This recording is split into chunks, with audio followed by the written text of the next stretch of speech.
तो पिछले एपिसोड में हमने देखा कि 3 टेल डीमन और 7 टेल डीमन फॉक्स ने अपनी जान ले ली थी, जो बात ज़ियाओफन और जिया को बिल्कुल भी पसंद नहीं आती।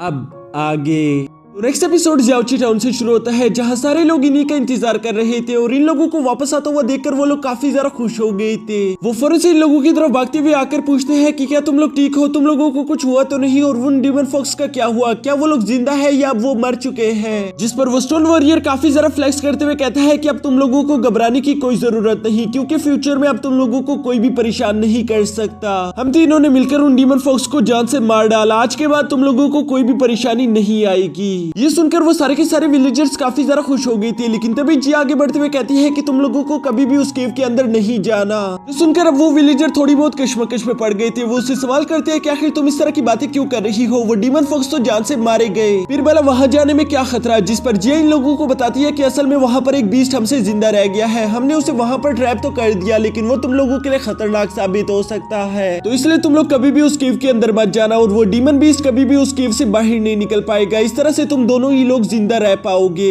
ये सारी बातें जिया जानबूझकर कर रही थी, क्योंकि वो जानती थी कि वो दोनों फॉक्स डीमन यही चाहते थे कि कभी भी उनकी लाशों को कोई भी ढूंढ ना पाए, और जिया यहाँ पर इन विलेजर्स को डरा रही थी ताकि वो कभी भी उस केव के अंदर ना जा पाए। इन लोगों की ये सारी बातें तो यहाँ चल ही रही थी कि तभी ज़ियाओफन की नजर वहाँ मिस्टर पैंग पर पड़ जाती है, जिसके बाद वो फौरन से मिस्टर पैंग के पास पहुंच गया था। मिस्टर पैंग और वो छोटी बच्ची ज़ियाओफन को दोबारा से जिंदा देखकर काफी ज्यादा खुश हो गई थी, इसलिए वो छोटी बच्ची ज़ियाओफन से कहती है कि भाई क्या आप कैंडीज खाओगे, लेकिन ज़ियाओफन साफ साफ मना कर देता है, बल्कि वो मिस्टर पैंग से कहता है कि मिस्टर पैंग मैं आपसे कुछ सवाल पूछना चाहता हूँ, क्या आप उसके जवाब देंगे। जिस पर मिस्टर पैंग कहता है कि हाँ मैं जवाब तो दे दूंगा, लेकिन मेरा कोई भी जवाब फ्री नहीं होता, मेरा वक्त बहुत ज्यादा कीमती है, तो इसलिए तुम्हें उसके लिए पे करना होगा। जो सुनकर ज़ियाओफन ने फौरन अपने पास से पर्स निकाल लिया था, लेकिन वो देखता है कि उसका पर्स तो पूरी तरीके से खाली हो चुका है। ये देखकर मिस्टर पैंग भी समझ गई थी। वो उससे कहता है कि अगर तुम्हारे पास पैसे नहीं तो मैं तुम्हें कोई भी जवाब नहीं दे सकता, लेकिन तभी वो छोटी बच्ची फौरन से मिस्टर पैंग के पास जाकर कहती है कि दादा अबू आप जानते हैं कि ये लड़का किंगियो सेक्स से बिलोंग करता है, जो कि हो सकता है कि फ्यूचर में बहुत ज्यादा अमीर हो जाए, तो अभी के लिए हमें इसमें इन्वेस्टमेंट कर लेनी चाहिए, ये बाद में आपको इससे भी ज्यादा पैसे लाकर दे सकता है। जो सुनकर मिस्टर पैंग को ये बात काफी ज्यादा अच्छी लगती है, और इसलिए वो ज़ियाओफन से कहता है कि ठीक है आज मैं तुम्हारे जवाब फ्री में दूंगा, तुम पूछो तुम्हें क्या सवाल करना है। जिस पर ज़ियाओफन पहला सवाल पूछते हुए कहता है कि मैं आपसे जानना चाहता हूँ कि क्या डीमंस में भी इंसानियत होती है। जो सुनकर मिस्टर पैंग जवाब देता है कि असल में इस दुनिया में बहुत तरह की स्पीशीज मौजूद है, जबकि सारी की सारी स्पीशीज एक तरह की नहीं सोचती। डीमन कभी भी अच्छे नहीं हो सकते, डीमन की सबसे बड़ी बुराई यही है कि वो डीमन की तरह पैदा हुए।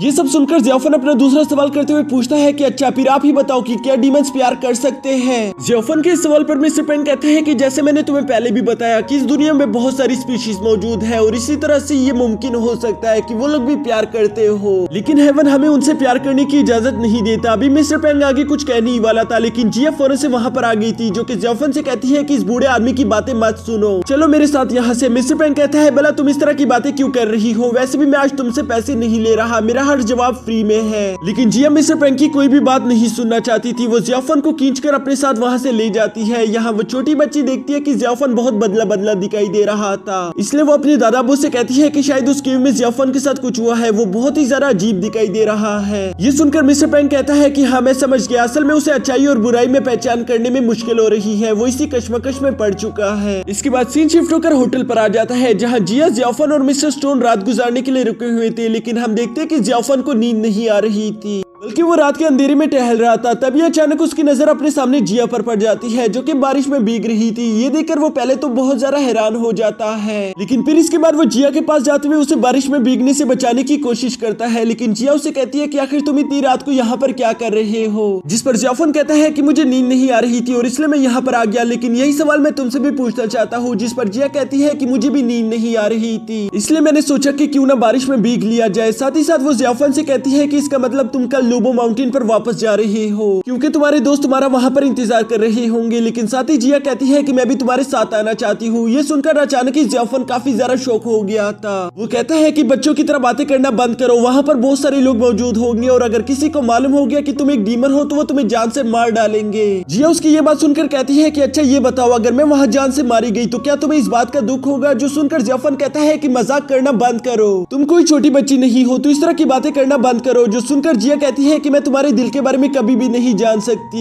यह सच कहूँ तो तुम ही अपनी दिल की नहीं सुनना चाहते, बस तुम हमेशा अच्छाई और बुराई की पहचान करने में लगे रहते हो, इसके अलावा तुम कुछ और सुनते ही नहीं। जिया की ये बातें सुनकर ज़ियाफन उसे समझाते हुए कहता है कि असल में वहाँ तुम्हारी जान को खतरा है, मैं जानता हूँ कि वहाँ तुम मुश्किल में आ सकती हो। अगर किसी को मालूम हो गया कि तुम एक डीमन हो तो तुम्हारी जान मुश्किल में आ जाएगी और मैं नहीं चाहता कि तुम किसी तरह की मुश्किल में पड़ जाओ। इसके बाद ज़ियाफन अम्ब्रेला जिया को पकड़ाते हुए कहता है कि मैं पहले लूबो माउंटेन पर जाकर चेक करूंगा, अगर सब कुछ ठीक रहा तब तुम मेरे पीछे आ सकती हो, लेकिन उससे पहले मुझे अकेले ही जाना होगा। और ये कहकर ज़ियाफन वहाँ से धीरे धीरे जाना शुरू कर देता है, जबकि तभी अचानक वहाँ जिया की आंटी भी आ चुकी थी, जो कि फौरन से ज़ियाफन पर हमला कर देती है। लेकिन जिया ये देखती है अपने अम्ब्रेला का इस्तेमाल करके ज़ियाफन की जान बचा लेती है, जिसकी वजह से ज़ियाफन को कुछ भी मालूम नहीं होता और वो सीधा सीधा वहाँ से दूर चला जाता है। यह इसके बाद जिया भी जंप करते हुए अपनी आंटी के पास आ गई थी, जहाँ आंटी में जिया से कहती है कि आखिर तुम इसको अपनी टीम में लेना ही क्यों चाहती हो? तुमने खुद अपनी आंखों से देखा कि ये लड़का कभी भी अच्छाई और बुराई की बातों से बाहर नहीं निकल सकता, इसलिए अब हमें इसके साथ और वक्त बर्बाद नहीं करना चाहिए। सुज़रैन हमारा लूबो माउंटेन पर इंतजार कर रही होगी, इसलिए हमें यहाँ से आज रात ही निकलना होगा। और ये कहकर वो जिया को अपने साथ लेकर चली जाती है। इसके बाद हमें नेक्स्ट डे का सीन दिखाया जाता है, जहाँ उस होटल का वेटर ज़ियाफन से कह रहा था कि तुम लोगों का बिल ऑलरेडी उस लड़की ने पे कर दिया है, जो कि कल रात ही यहाँ एक मास्क वाली लेडी के साथ जा चुकी थी। ये सुनकर ज़ियाफन पहले तो काफी ज्यादा हैरान हो गया था,